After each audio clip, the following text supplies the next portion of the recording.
Topgan daromadingizning necha foizi jarimalarga ketadi? 30-40% ketib qoladi aka. 70% sen bo'ladi. 70% jarimaga ketyapti. Ya pashti 80% ketadi. Oyiga 2 million, 1,5 million ishtirab to'laymiz. Topganimni gidita 35-40% ketyapti. 70-80%. Pashti hammasi aka. Mana shu tirikchilik orqasidan Damas haydab topsak, yarmidan ko'pi jarimaga ketyapti. Pashti 70% ketyapti. Har qadamda jarima, masalan hozir qarang. O'zicha odamlarni g'amini qilgandek qiladi. Yo'q, odamlar g'amini qilishmas, davlatni boyitish maqsad. Davlatni boyitish emas maqsad. Davlatni orqali cho'ntakni boyitish. Podshohlarning aksar maqsadi shunaqa bo'lgan. Har qadamda jarima, unga jarima, bunga jarima. Odam bo'g'ilib ketgan. Har narsaga soliq. Pista sotsangiz ham ko'chada o'tirib olib soliq. Asli bu mukus deyiladi shariatda. Bundan og'ir gunoh yo'q, mukus gunohidan. Shariatda musulmon kishidan zakot olinadi bo'ldi. Boshqaruvchilarning eng yomoni odamlarni ezib sindirib tashlagan. Rasululloh sollallohu alayhi vasallam shuning uchun qarg'aganlar mana shunaqalardi. Kimda-kim mana shunaqa qilib ummatimdan bir narsaga bosh bo'lib olib, ularga mashaqqat qilsa, sen ham unga mashaqqat qil deganlar. Ertaga hali qiyomat bor. Odamlarga qiyin qilish qanaqaligini o'shanda ko'radi keyin. Odamlarga qiyin qilish qanaqaligini o'shanda ko'radi.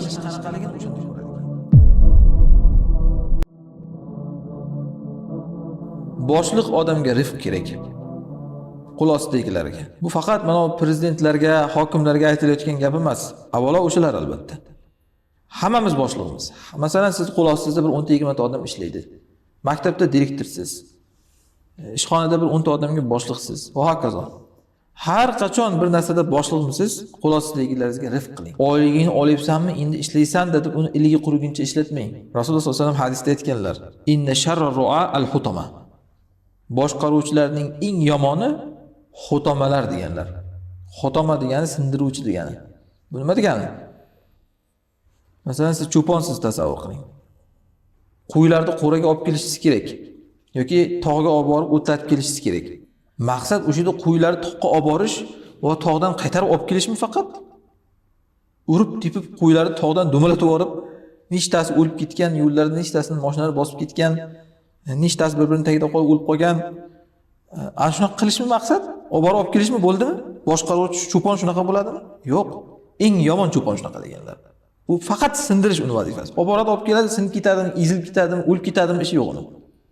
Cho'ponning vazifasi nima? Cho'ponning vazifasi borib o'shalarni qonun to'yg'izib, sekin qaytarib olib kelib uxlatish. Sindirib, o'ldirib, parchalab qilish emas buni.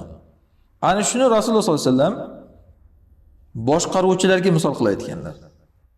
Odamlarni boshqaruvchilarda mana shunaqalar bo'ladi. Ishi fikri uni odamlarni boshqarsa bo'ldi, urib, tepib, qamab, o'ldirib, so'yib, sindirib va hokazo.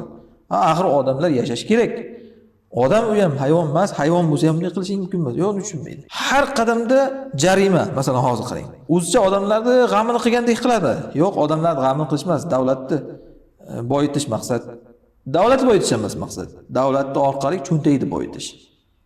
Podshohlarning aksar maqsadi shunaqa bo'lgan. Har qadamda jarima, unga jarima, bunga jarima. Odam bo'g'ilib ketgan. Har narsaga soliq. Pista sotsangiz ham ko'chada o'tirib olib soliq. Asli bu mukus deyiladi shariatda. Bundan og'ir gunoh yo'q, mukus gunohidan. Shariatda musulmon kishidan zakot olinadi bo'ldi. Har narsaga soliq solinavermaydi. U zakotni ham qodir bo'lgan odam beradi. Pista sotgan odam ham zakot bermaydi. Hamma narsaga soliq hozir. Ana shu sharrul hutama, sharrul ru'a al-hutama degani.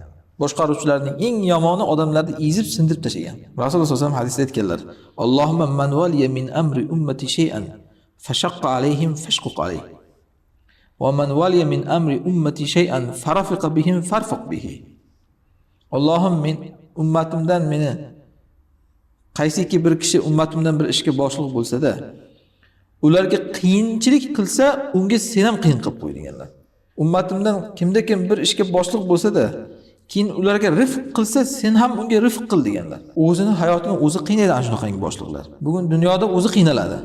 Xotinidan topadi, bolasidan topadi va o'zidan boshqa zolimdan topadi hali.